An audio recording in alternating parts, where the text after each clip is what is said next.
This is Rudo Radio coming to you from the 559.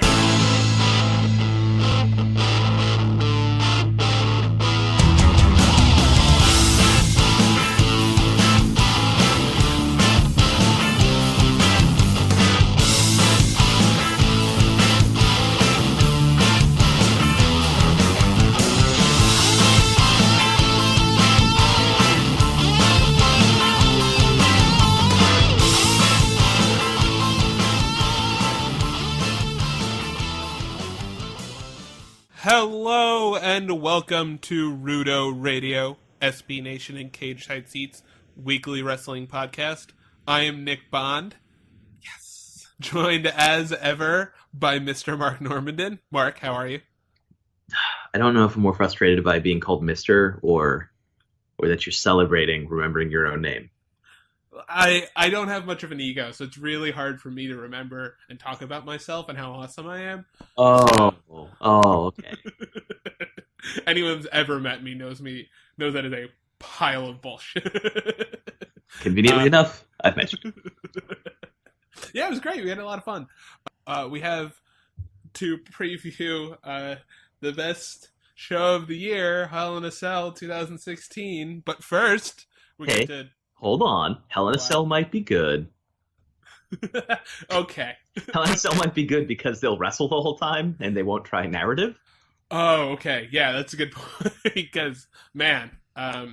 Anyway, so speaking of really good shows, I don't want to talk about Raw. SmackDown Live was really good, as always. There was pretty much nothing I didn't love in this episode from top to bottom, but I think if I had to pick one thing that I liked the most, or surprised me the most, I should say, because that's usually what I like to start with, was the Randy Orton thing. I really like the Randy Orton thing, at least because it's going somewhere, and it feels like it could lead to a much bigger thing. It could be they aborted it when they did it with Daniel Bryan to an extent, because they started to push him towards the main event of that year's WrestleMania, but I think having Randy Orton either join or feign joining and eventually being, like, if not killed off, then taken out of commission for a while, or be the person that pushes Randy towards evil for Bray would be a really good thing, and I think this was an interesting start for it, including on SmackDown, Talking Smack, where Kane talked about it. I think it was really good. I think they haven't, gotten rid of all of my fears about this storyline and this program and the feud, but they've certainly made me interested in it again in a way I didn't totally I kind of saw this coming because I watch wrestling, but I didn't go, oh, of course he's going to do that. I enjoyed this too, for the same reasons you said, but I also think this was maybe the thing that I didn't like from SmackDown, just because I'm torn.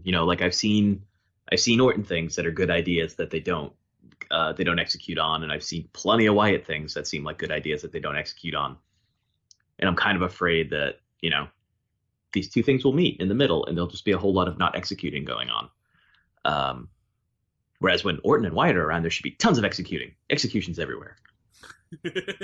Yeah, I trust so much. Most people have, including you, and you're a big Randy Orton fan. I've never had a moment where I didn't think he was the best thing since sliced bread. Like when everybody would talk about how plotting his matches could be, I'd be like, oh, it's great. It's great, Randy Orton. There are people who will complain about him doing the Orton stomp for 10 minutes. I want it for 26 to 27 minutes. So the fact that I wasn't enjoying this to begin with was kind of shocking for me, because like I said, I like Randy in everything he's ever done, and I mean that legitimately, to the point where I'm kind of bothered by it, because I can objectively watch and be like, this isn't his best work. But for me, at least, it finally pushed past the oh, cool, I don't care what happens now. This isn't going to make me feel bad about Randy. Not that it was for you or anybody else, but I feel good about this thing now in a way that I was much more iffy personally.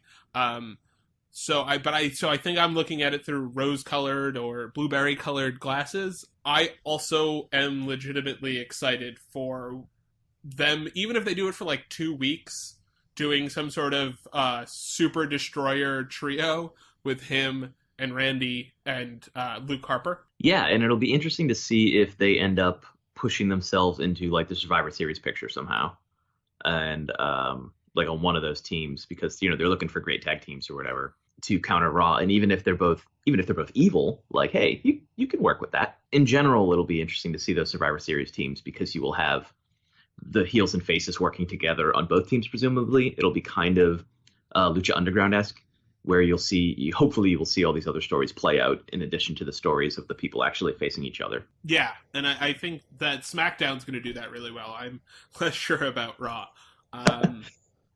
So yeah, you said this was the one thing you didn't love about SmackDown. Was there anything in particular? Because we talked about often, this was another really good episode of SmackDown for me from beginning to end. Yeah, the thing I liked the most, and there was a lot of good stuff in it, was Nikki Bella's debut of her version of the STF, which is to say an STF that actually cinches the fuck up. Oh my god, that was so good. And on Talking Smack, Daniel Bryan being as nice as he possibly could, being like, no, that's how you're supposed to do that move, was the icing on the cake. Daniel Bryan talking smack from Talking Smack is really the best thing going in wrestling. And yeah, she looked great. I'm starting to really and that reversal into it was awesome. She has improved. I know I say this all the time, but it's remarkable to see somebody improve that much and keep getting better. It's not like she's plateaued. She keeps adding little things to her arsenal. It's really, she's going to go down as an all-timer, as far as I can tell. Because holy crap, she's just so good. Yeah, she just keeps getting better. It's not like, she improved so much already, and then she had the title reign, and she's come back with legit new tricks up her sleeve, and man, it's been fun watching her. And that STF is legit. You can tell that John did not teach that to her, or he inadvertently did by being like, this is how you do it, and she's like, this makes no sense. What if I do it this way, where I actually look like I'm hurting them? And he's like, I don't think that's gonna get over. And it's good because she didn't just put her hands under the chin and lock them and pull up harder, which is what Cena does when he's like, this STF hurts more. I really mean it this time. She was like, I'm gonna wrap you up in my arm and be choking you, essentially, but not really choking, because that's illegal. And I love that the match also had stakes. There were real stakes in that match, and I think what SmackDown does so much better than Raw is put actual gravitas to what's happening and make actual decisions instead of not committing to anything. And just, it makes it feel like they're half-assing everything. When they're not, they're trying. But SmackDown, there's action, there's reaction, and then there's results. And they keep doing that over and over again, and shockingly, it's making really good television. Yeah, it's weird how when everything connects and makes logical sense and adds to the overall thread, that, it works and is enjoyable. Yeah, and I mean, to me, the biggest thing with Nikki winning this match and then being attacked by Carmella after, and also being made captain as a result of this match, is you have now at least 2 storylines for Nikki, and possibly a third, if not a fourth, which are that, is Becky really going to listen to Nikki as the team captain when she's champion? And is Alexa Bliss going to listen to anybody if she's on the team? Because in theory, if you have 6 people and now there's 5 that are able to be on the team, everyone other than Natalya is. And it also has the running storyline of Natalya trying to get on the team and possibly facing Naomi for it, something like that. This one match branched out into an entire women's division in just one match, just like that. Again, because all of your performers actually show up and do things and are integrated into the universe you've created. And there's one other thing you can do with Natalya, is she can interfere in the match and then, in her heelish way, claim that she should have been in it in the first place, and then this never would have happened. And then part of the story fallout is the what happens now that Natalya screwed this up for SmackDown. Yeah, it's super awesome. Yeah, that, to me, although I found the Randy stuff more interesting, I also agree with you that I thought this was, without even trying really, the best segment probably on the show, which is crazy. And for me, actually, the weird thing, and it wasn't much, but I wish they would have teased out I know I said I mentioned earlier that how much I liked the segment. I wish they would have teased out Randy joining or saying he's joining the Wyatt family for, I don't know, a week. You have some time, guys. You don't have another major show until Survivor Series, and probably before that, after that, for another couple of weeks. So I don't think you need to literally have Randy Orton say, if you can't beat him, join him. And Randy took 2 minutes roughly to remember that line. Yeah, you could just have him not say anything. I actually thought that's what they were going to do, is he was just going to sit there and think, and then just walk away. And he can even do the Randy Orton smirk. It'd be fine. Yeah, it was that knocked me down a little bit. I wasn't like angry. I wasn't like, this is terrible, you've ruined everything. But it's like, guys, you know that scene in Tommy Boy where he destroys the little biscuit? That's what it felt like.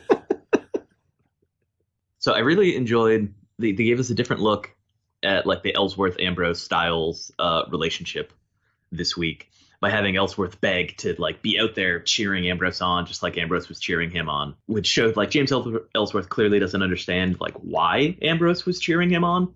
It had nothing to do with Ellsworth. It had everything to do with just like ruining AJ Styles shit. And that Ambrose isn't necessarily like this good-hearted guy out there like cheering on the little man, in like his uphill battle against Styles. It was entirely just about like fucking with Styles. So Ellsworth gets out there and he's all emboldened by his 2 victories over Styles, even though they didn't really come in the cleanest of fashions. Just to be kind. And he ruins things for Dean. And I think this is a fascinating way to do things because they've done a good job of showing like how shades of gray Dean Ambrose is, where he's not necessarily a good guy, he's not necessarily a bad guy, and not in like the forced Roman Reigns way. Sorry. No, I know where the laughter was coming from, but it's not in that forced Reigns way. It's more just like Ambrose is kind of as weird as it is, because their whole thing is like, look how zany he is and loony and lunatic fringe. He's very like a real person where he has like these real feuds with people, whether they're bad guys like Styles or good guys like Cena. And he has legitimate motivations and reasons for liking or disliking everybody who exists within the SmackDown universe. And now Ellsworth, who he didn't necessarily like, just happened to be a guy he was pushing along because it helped his end goal of, harming Styles, is probably on his bad side now. And it'll be interesting to see where they go with that, because Ellsworth is so loved by that crowd already. I mean, the crowd was booing Ambrose for initially telling Ellsworth he couldn't go out to ringside with him. Really interested to see what they do with that the rest of the way. And holy jeez, that drop kick that AJ Styles did on James Ellsworth was unreal. That was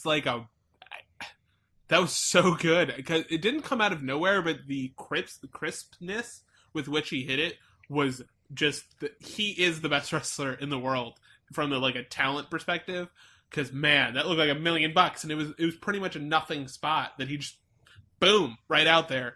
And I got to give credit to James Ellsworth for the super kick. And I think this is also the other thing, and he talked about it on Talking Smack, is that James Ellsworth's character is not full of himself. He's very aware that he got very lucky and that Dean Ambrose helped him out a lot, and that he screwed up, and that he said it was very selfish of me to do that. He said all of the right things, and at the same time, Daniel Bryan was like, you know that Dean Ambrose might kill you now, right? And swear to Christ, he says, yeah, well, maybe I deserve it.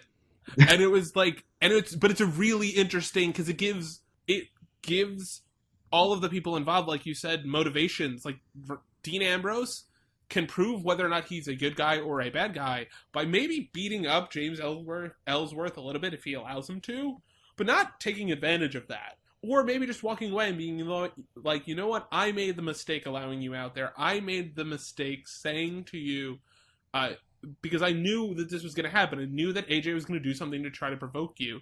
And also I didn't want you getting hurt, because AJ Styles is a bad guy who I have trouble dealing with. And I'm way bigger and better than you. But I'm glad they didn't go with the James, because you knew once they wanted to have James Ellsworth out there, he was going to get involved in a bad way somehow.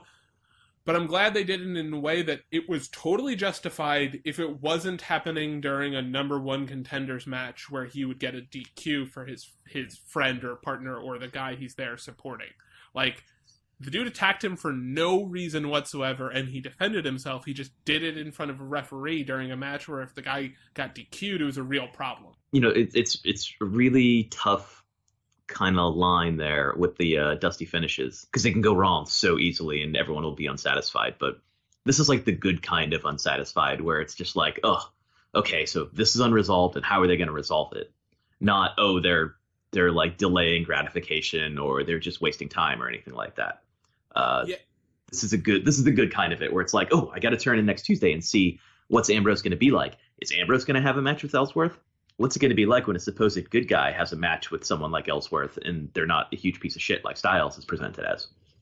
Yeah, will he beat him quickly, or will he beat the crap out of him? And I think, and it keeps the narrative thread throughout, which is that James Ellsworth is in way over his head, but like everyone is using him, but he's aware that he's being used on some level, right? Like, I think that's interesting, and I think they've done a really good job. I know I talk about it every week. Talking Smack, it's almost like a Rosetta Stone for the rest of the show, because it explains so much of their motivations, because they go on there and they talk about why they do the things they do. It's crazy that would help. It's really cool. I'm very happy with Ellsworth's position. Some people are not, which I find very weird, but you know, you can't make everybody happy, which we'll get to later.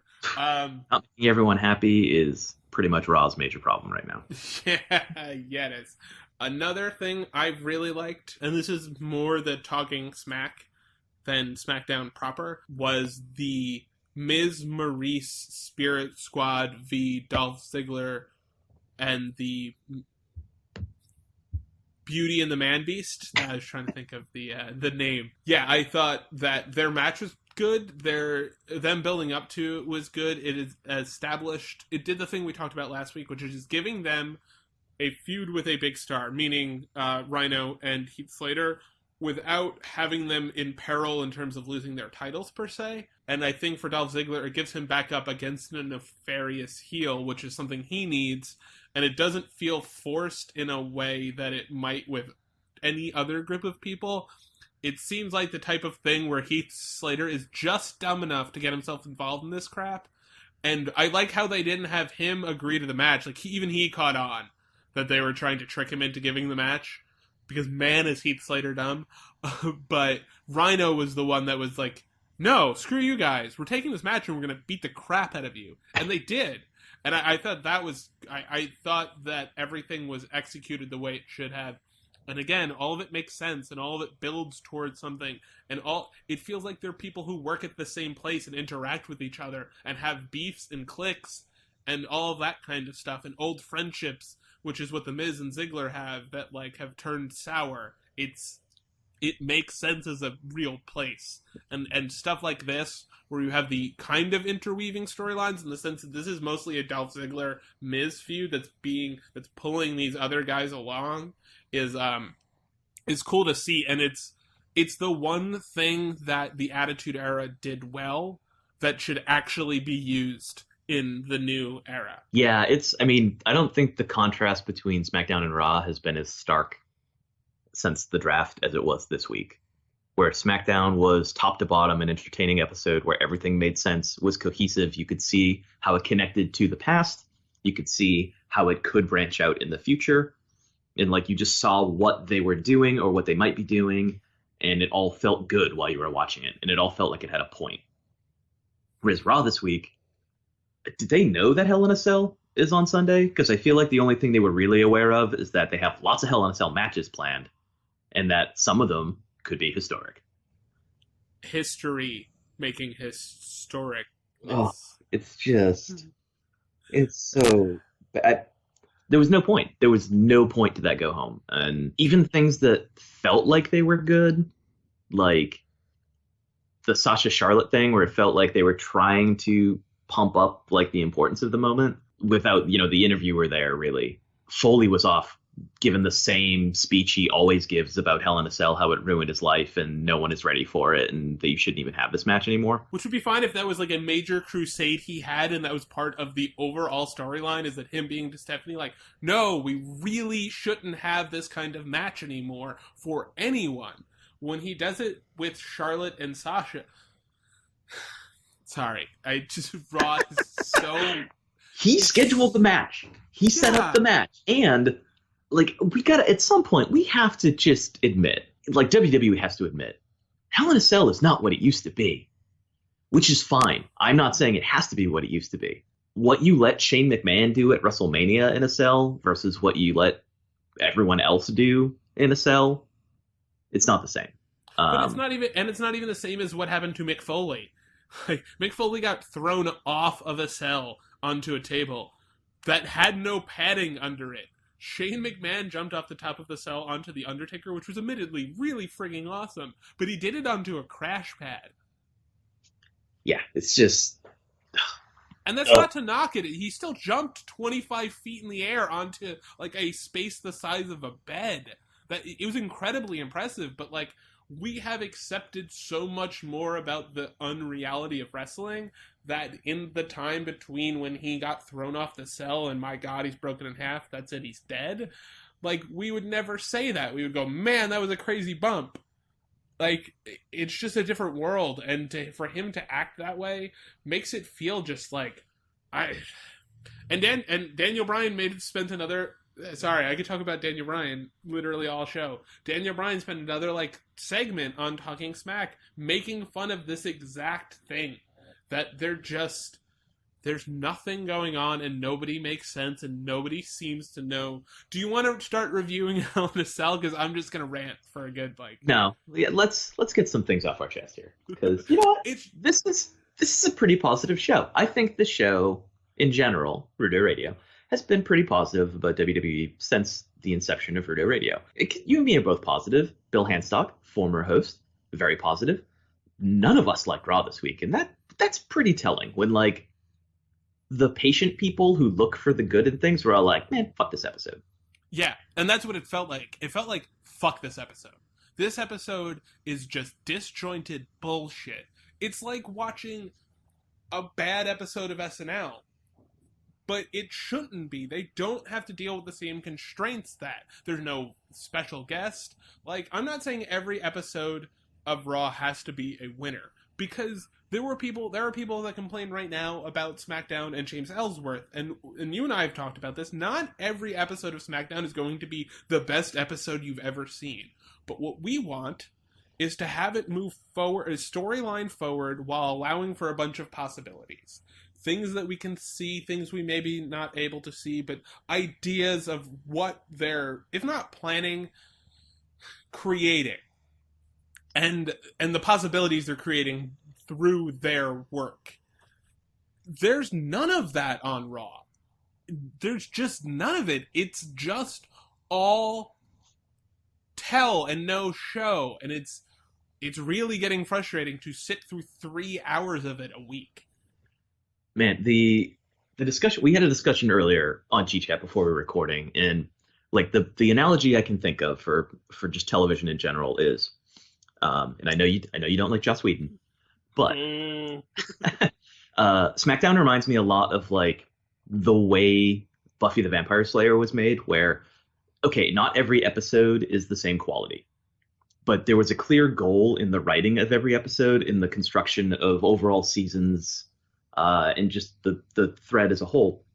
Something had to push the overall narrative forward in every episode.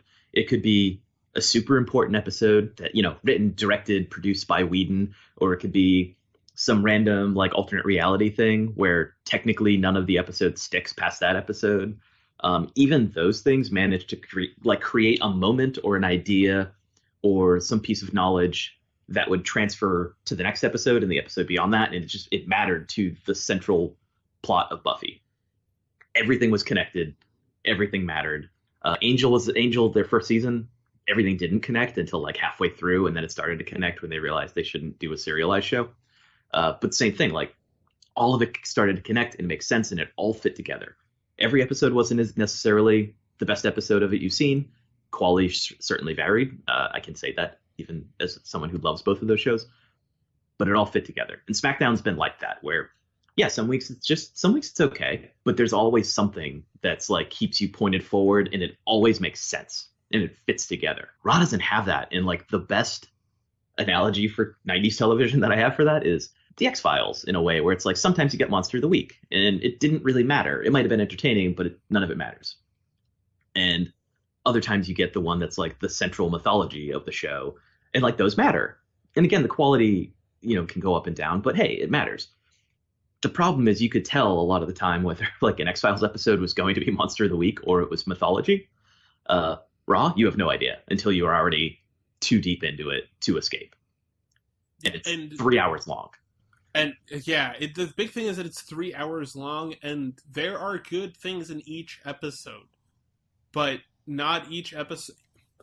If you were to watch clips of Raw every week, you would think it was a really good show, because there's good wrestling, there's usually a good promo or two, there's interesting stuff happening with specific wrestlers, like Braun Strowman's stuff was really interesting this week.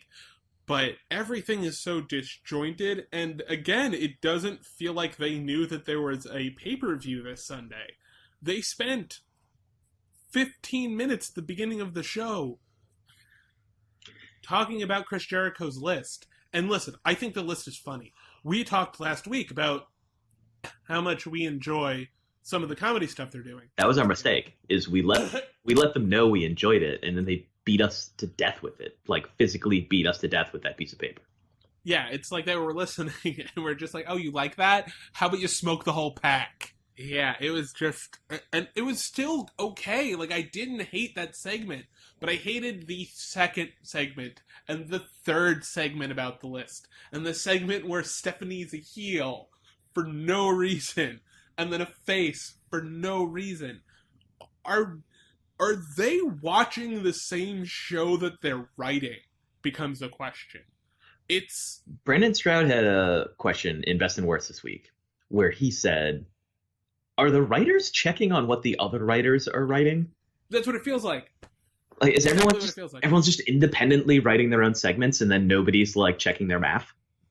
And the problem is, it would be fine if those were just separate segments that were in separate vacuum sealed boxes together, but they're not. They'll use people from segment 1 and segment 7, and it seems like you have a guy who didn't watch segment 1 write segment 7 with no clue as to what happened in segment 1, nor the people involved in segment 1. He just picked names out of a hat that only had 4 names in it, so it's the same 4 people every time.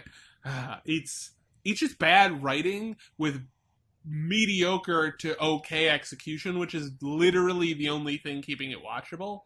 Is that the matches are good for the most part. There's very few like, God, that was a clunker matches, but that you're making me watch 3 hours of a show, and then you have another show literally the next day who's doing almost everything that we're asking you to do and doing it consistently. I understand that the extra hour makes it infinitely harder, but figure it out, or I don't know what to do, because I have a job. I can't watch 3 hours of dog shit every Monday night.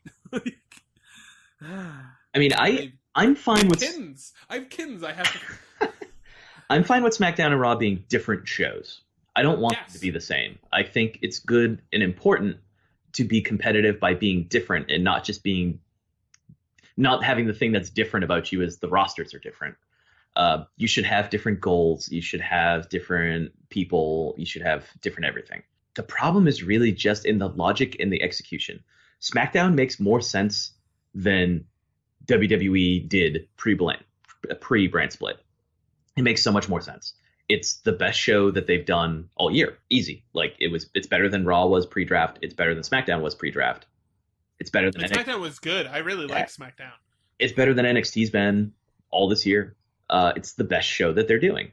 Raw is worse than everything that like post draft is, and it didn't start this way, but it is worse than everything that they're doing. It seems like SmackDown got to the point where they were untethered from SummerSlam and they really took off.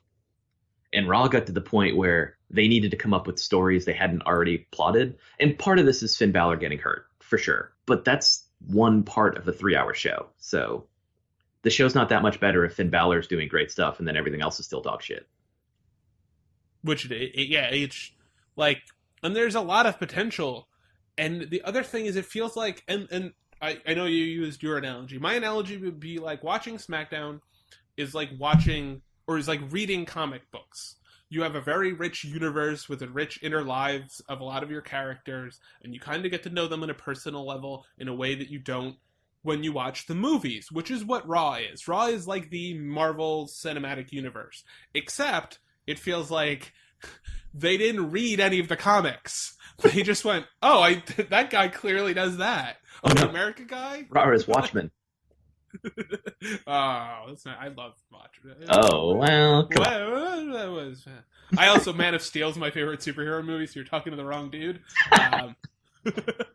I love emo Superman. Give me emo Superman. As John Cena too, I'll take it. But yeah, no, that's what it feels like. It feels like people, they just looked at Kevin Owens and were like, your character's a jerk, right?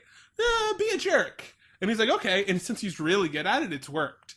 But then they're like, Titus O'Neil, you seem like you're a big shot. And they're like, you be a big shot. And then he's like, this is not really my character. More of a down-to-earth guy who like is a proud father and like a family man. And they're like, yeah, you be a big shot. And he's like, okay. And he tries. And it's serviceable. But there's nothing behind it to explain why he's a big shot. Why they tried to do the like, he broke up with and he was held back by Darren Young. And it's like, not really. We both watched that. That's not what happened. They both kind of sucked, but were also almost okay. That's why the tag team didn't work out. And they weren't as good as the New Day.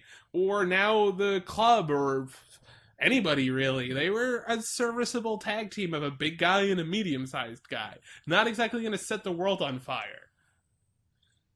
And that's what it feels like. It feels like they're like, there's all this big blockbuster stuff. And it's like, well, you didn't spend all of the extra time explaining why we should be excited by all this big blockbuster stuff.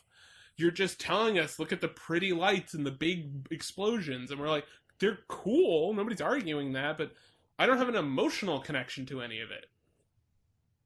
God, it's exhausting. And it's not like, I mean, I won't speak for you. I haven't given up on Raw or anything. This is an especially historically tough time of year for Raw. That like post SummerSlam, pre-Rumble kind of lull. And I feel like they throw a lot of stuff at the wall. The problem is now that it really comes off as a show that is struggling against SmackDown in the way that they try and tell us that they're struggling against SmackDown. Because, goddamn, it seems like they can't commit to anything. Or they overcommit or undercommit. Like, they just none of it makes sense. And I hope it's better. I hope they're just having an issue here with Balor and no, that's not it. It's too much. Yeah, there's too much shit going on. There's too much. But I do just hope it's a temporary thing. Like maybe they'll ramp back up for Survivor Series and be able to carry that momentum into the Rumble and find their footing. But man, they haven't found it yet. It really just feels like they started slipping downhill after SummerSlam and they have not stopped rolling yet. Yep, that is a beautiful and depressing way to put it. Speaking of which, do you want to start the Hell in a Cell preview now? Because I think we've gotten most of what we were feeling off of our chest, and whatever we haven't gotten off of our chest, we can mention it during this interminably long preview about this interminably long show. See, I'm actually excited for Hell in a Cell, but I wasn't kidding earlier when I was like, there won't be narrative. It'll be great. Tell me about it. Especially the kickoff match, which is Cedric Alexander, Lindsay Dorado, and Sin Cara versus Tony Nese, Drew Gulak, right? And Arya Daivari. It's Gulak because his submission finisher is the Gulak. Oh, okay. I wasn't sure if it was Gulak Attack. So, yeah. So, who do you have winning? Regular faces or regular heels? I don't care. This is not the part. The most excited thing for this for me right now is I'm like, oh, cool, Drew Gulak's going to get that pay-per-view money. Like, that's the only reaction to this match that I have. No, and I'm actually happy for. I really like Cedric Alexander. I think he should be in the title match. I think he should be the champion, not T.J. Perkins. But that's neither here nor there. I'm excited for Tony Nese, having seen him wrestle in front of a couple of hundred people. Everyone I know that's worked with or spoken with Drew Gulak, got it, thinks he's great and is very happy for him. That's because yeah, like I am happy for all of these performers, but man, you have not given me a reason to give a shit. It's you know what the problem is? The Cruiserweight Classic was one-on-one matches, and you built the stories out of what was going on in those matches for the most part, and commentary did a really good job of like filling in the blanks. They've just kind of thrown everyone together into these matches full of like arm bars and chin locks, which I'm like, but I understand that cruiserweights are more varied than like dudes in luchador masks, which is what people remember from WCW. But no, don't do this. I like how you say that, and then one of the teams has two dudes with luchador masks. Yeah, who will probably be in fucking chin locks for 90% of the match. Oh, God, it's so bad. And again, they're trying their hardest, and they're good performers. And the kickoff match will probably be fun, but what are the stakes? None. I don't even think that they sent out a push notification on the WWE app. They weren't exactly like building this as the match of the century. Oh my God, let's talk about a match that's not making me sad. So we have Nese, Gulak, and Daivari, right? That's who we're... Sure, whatever. Sure, great. Bayley versus Dana Brooke. I'll tell you what. I don't hate this. I feel bad that they got crapped on so hard during the arm wrestle segment. Maybe they should have arm wrestling segments. That's a given, but let's presuppose that that's not an option. Like, there's some sort of legally binding contract in the same way that you have to, if you get the airways for free, if you're a network, you have to give like a half an hour of news coverage at night. Let's go with the fact that they're allowed to air on the USA Network if, at least once a year, you get some stupid-ass arm wrestling match just to diversify the product. Let's presuppose that. Presupposing that, not the worst segment I've ever seen. It made sense, especially with Bayley's injury, but I just want them to have... They were already gonna fight. It's not like this was like a surprise turn. It's not like we didn't know that Dana Brooke was gonna punch Bayley. Are you trying to make her into Sting? Where she's like, oh, okay, I know I have a bad arm, but I'll totally try to fight you in this... I can't. I'm sorry. Like, it made no sense. It made no sense. I was trying to be nice about it, but it made no sense. I think we just have to focus on the matches themselves at this point, because if we go back to what happened on Raw for each of them, we're just going to continue to like melt into a puddle of meltdown. I will say one thing about the next match, but that's just one thing, and then we will move on immediately. So Bayley and Dana Brooke, I think it'll be a good match. I've mentioned many times before how I feel about Dana, which is I think she has the potential to be an extremely good worker, because she seems like the type of person that would spend all of her time in the gym hitting all of the right, like learning all of the right spots and bumps and all of that stuff. She's not quite there yet, but Bayley is a super duper star. So I feel like this, at the very least, the crowd will, as long as they pace it correctly, be into this match, because they love Bayley so much. I've seen Bayley and Dana work before at NXT house shows, and it was as part of tag matches. But between that and seeing what Bayley did with like Eva Marie and with the much greener version of Nia Jax, like Bayley, if they give them time, you know, they can have a pretty good match together. And Dana will look like $1 million, and she'll look dangerous, and Bayley will probably come out as the winner, which is, you know, feels right. But everyone will look better for it, and they will certainly look much better than they did after Monday. Do you have a prediction for this match, or anything else you want to say other, because this... Yeah, man, that's why I said I think Bayley's going to win. Okay. Bayley... Gosh, Nick. I'm sorry, I just... It's so bad. Like, it's 3 hours of my life that they're eating away at my soul during. I'll still do it, but stop eating my soul, WWE. Bayley, obviously. I picked Bayley. She's the best. I've been wearing. I like her new T-shirt, or whatever the T-shirt she was wearing on Monday. I thought it's cool. I would probably. Is it the retro one? Yes. Yeah. Huge fan of those. I probably get the AJ Styles one too. After I don't know. I get a new a higher paying job because them shits cost money.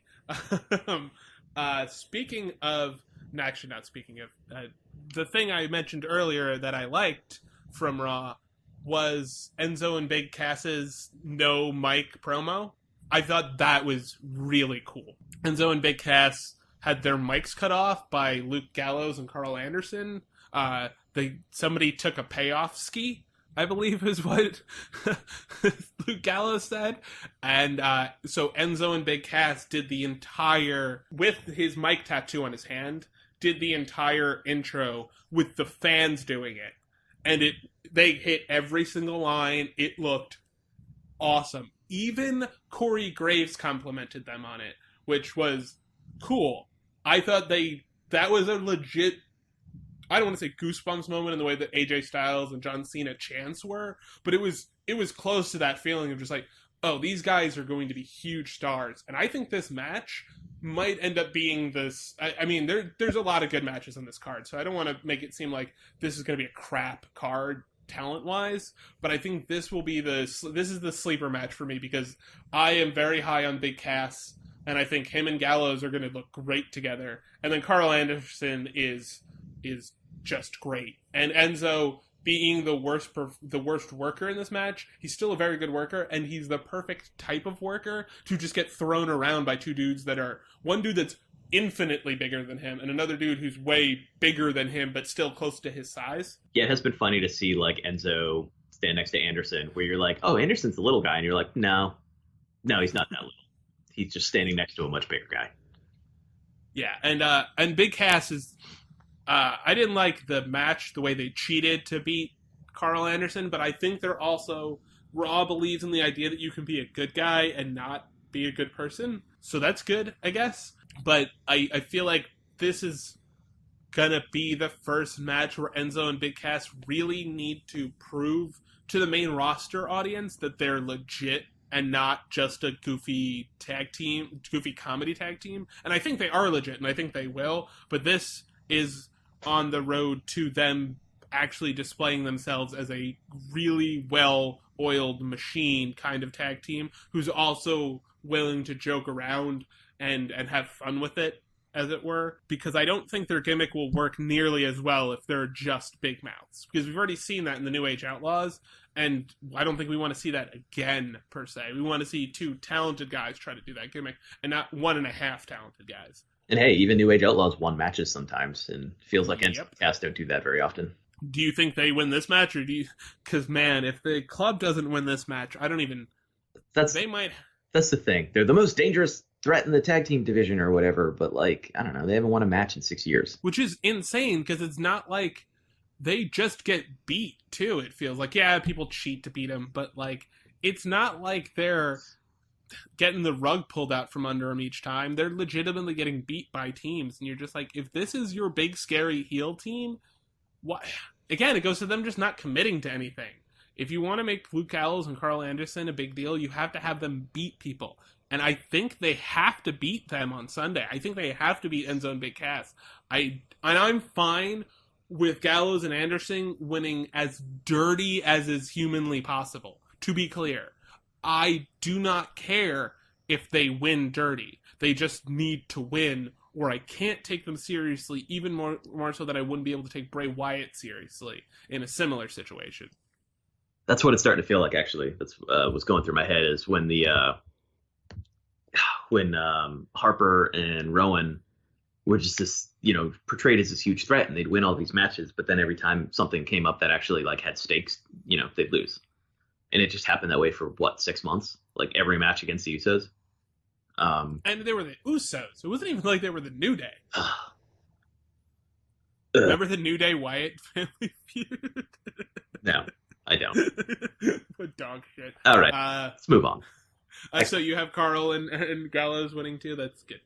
Oh, God. This was an interesting match. I disagree with some people said on the internet. I actually think if you're going to do this style of feud, they've done a pretty good job of it, where they had 2 jobbers matches and they had like the singles matches between them, and now they did a match where Sheamus and Cesaro basically tried to work together and beat the New Day very clean and kind of killed them. Like, this is the most formidable matchup they've had, it feels like, and I'm actually interested to see, not in real life, whether or not they can quote-unquote work together, because of course they would work together. Stop. But I feel like they have a dynamic where they are going up against a really great tag team, a very cohesive unit, and without them being perfect, because the reason that they won the match on Raw is because they had that bomb-ass spot where Cesaro destroyed Kofi Kingston's face with a European uppercut, and then Sheamus hit him, distracted Big E with the brogue kick. Like, it worked. They worked together actively to have that happen, whether or not Sheamus would say that. And I thought that was interesting that Sheamus took the credit when it was clearly something that Cesaro helped do, but Sheamus was actually also right. He's like, no, I did that. Like, I kicked him in the face, not you. But I did like that they showed you glimpses of what would happen if they could actually work together. I don't know, maybe it would have been okay if they didn't win the match because they had another miscommunication, but I thought it was cool to see them work together. I would love to see them as a really good tag team that just beats the shit out of people. Like, a lot of people have compared them to the Road Warriors. Like, the Road Warriors would be cool. Just a big bruising tag team. The Twin Towers with Sid and I think Dan Spivey were the Skyscrapers. That's what I was thinking of. Like, big guy tag teams, the Brothers of Destruction. They're totally cool. I'm fine with any of those where you just bruiser tag teams are awesome. But they have to commit to it, and it doesn't seem like they're willing to commit to it. So I don't have any clue what's going to happen during this match. I wish the eureka moment of their like working together and good things happen had come at the pay-per-view, because I feel like the stakes would be higher. Like, yeah, the titles are on the line this time, but all this has done has been another one of those, like, you beat the champions in a non-title match. I hate that. I hate that so much. Well, no, and I normally do, and I would be inclined to agree with you, but I thought if you're going to do that, them winning and then having, like, a disagreement about how they won, to be like, if we actually work together, you're screwed, but we might not be able to work together, it makes sense, but it doesn't feel like, for me at least, I'm going to commit to that. So they gave you this just to be like, oh, see, if we really wanted to, we could have this thing totally work out. Like, I get why they did it, but they also have this weird thing where they're trying to sell the pay-per-view, but it's a pay-per-view, like, if you're not going to buy this pay-per-view because Cesaro and Sheamus might be able to work together on it. I think Sheamus and Cesaro are going to win. I think so too. I mean, everyone involved is so good that I hope they can make you forget about Monday, but see, this is the problem with having the bad go home and having like a okay episode the week before and just not making, they've dulled my optimism about it. But I'm hoping they can get it back on Sunday, and those guys are definitely talented enough, that whole group, to do so. Yeah, I feel like in terms of the match most likely to be a good match, this one is probably it. Because those are five really, really, really talented performers, and one of the better teams we've ever seen in the New Day in terms of like working as a cohesive unit. So yeah, I have no fears this match isn't going to be good, but I have it feeling it's just going to be, whatever happens after is going to be half-assed, and I'm going to be sad and wish I was watching SmackDown. Can I just say, something you can't see on SmackDown though is the Cruiserweight title match. Yay! Hopefully TJ Perkins or Brian Kendrick or whoever is the bad guy in this scenario, because I hate TJ Perkins, so I assume he's the bad guy. Does anyone like TJ Perkins? No, I hope neither of them has some sort of insert video game pun thing happen to them. Oh God, sorry. I couldn't even fake that one, man. TJ Perkins video game bullshit makes me hate video games, and I love video games.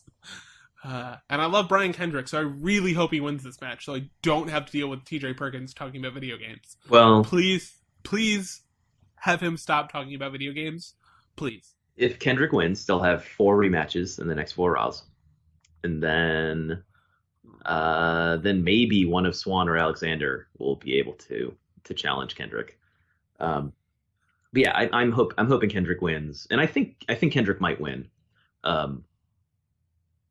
Only because then, I don't know, you can start some disagreement about how I don't even know.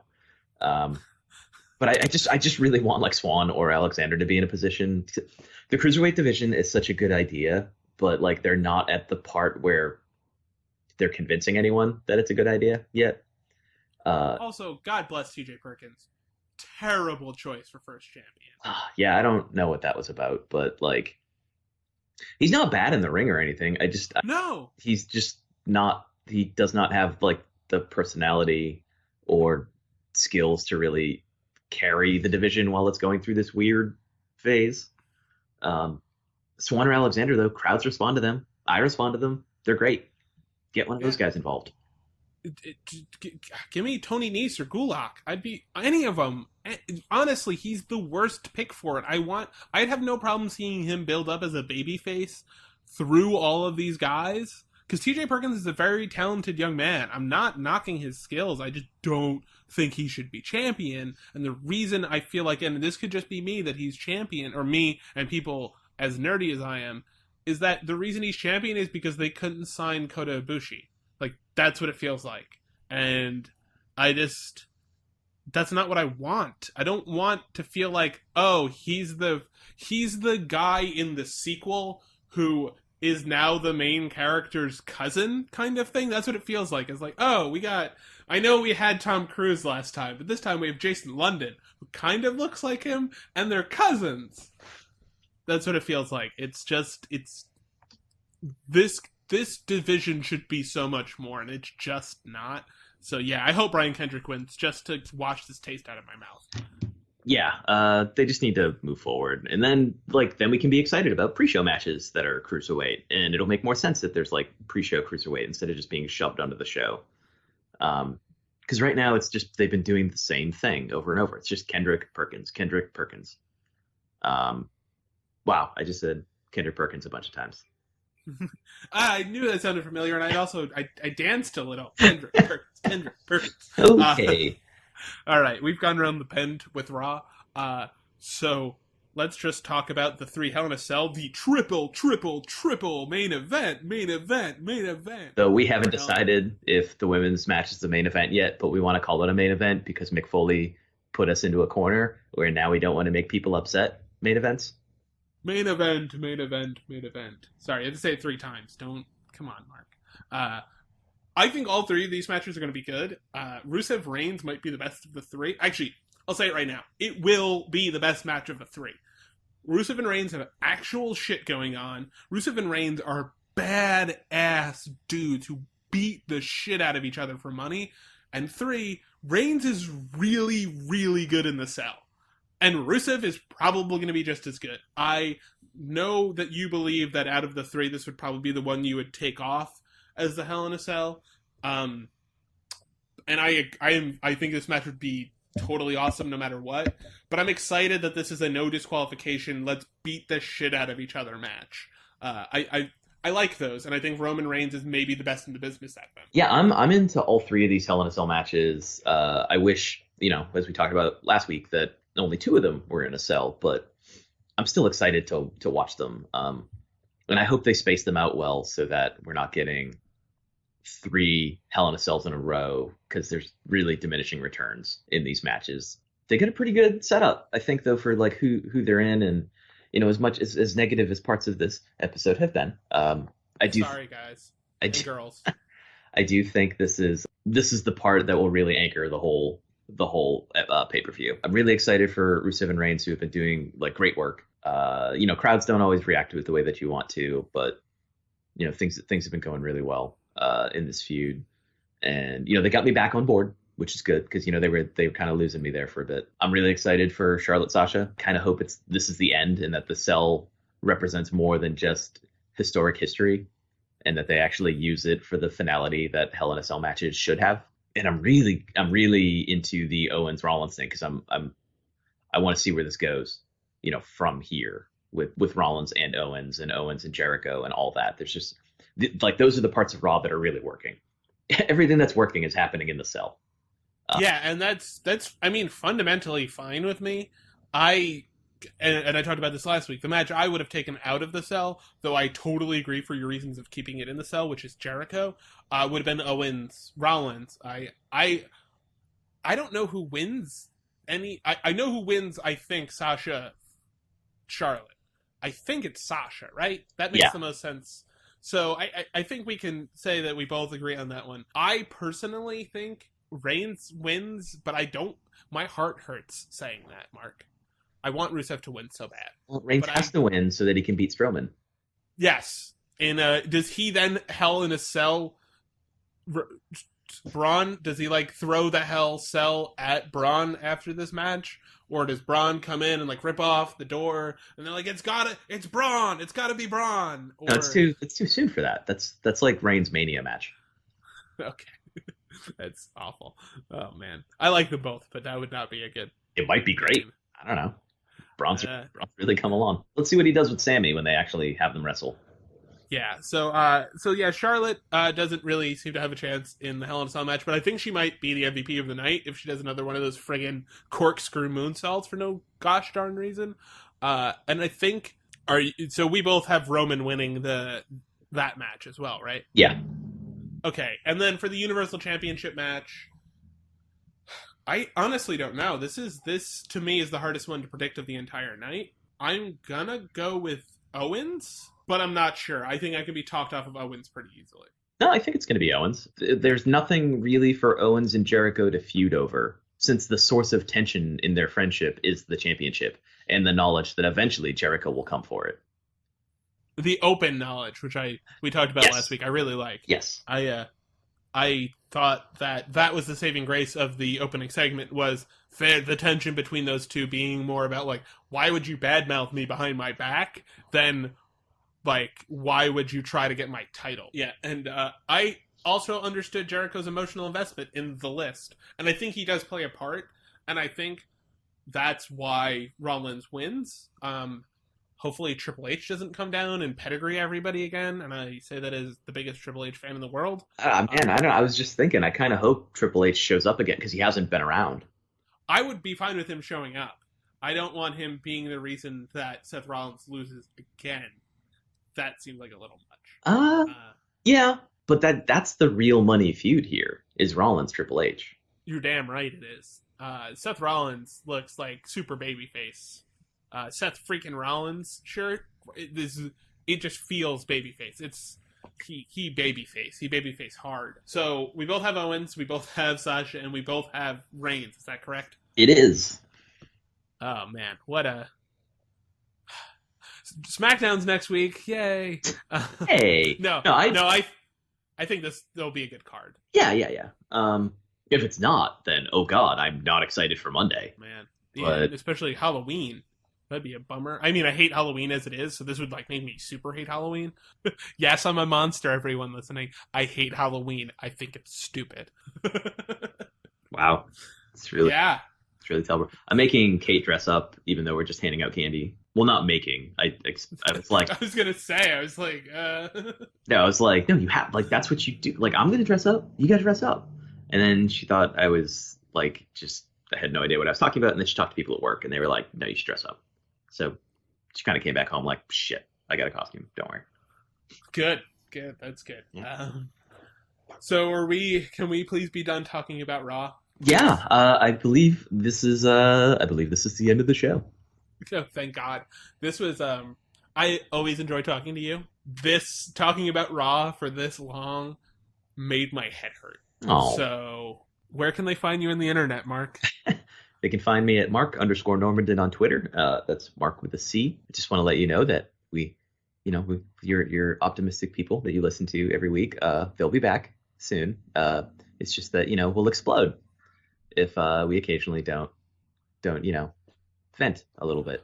And if you want to hear him again, you just listen to the first 20 minutes of the show when we're talking about SmackDown. How great it is. Yay, SmackDown. You can find my wrestling writing at sbnation.com/wrestling. There will be a preview for Hell in a Cell up Sunday morning and a recap on Monday morning. You can go to cagesideseats.com for most of the rest of SB Nation's wrestling coverage, along with this podcast. So you probably already go there. Good on you. It's me giving the thumbs up because I'm a great podcast host. Yeah, and for me, I actually wrote something last Friday, for The Ringer. It is about Donald Trump and how he is a wrestling heel. I'm pretty proud of it because it's 4,000 words of the nerdiest bullshit you've ever read about politics and history.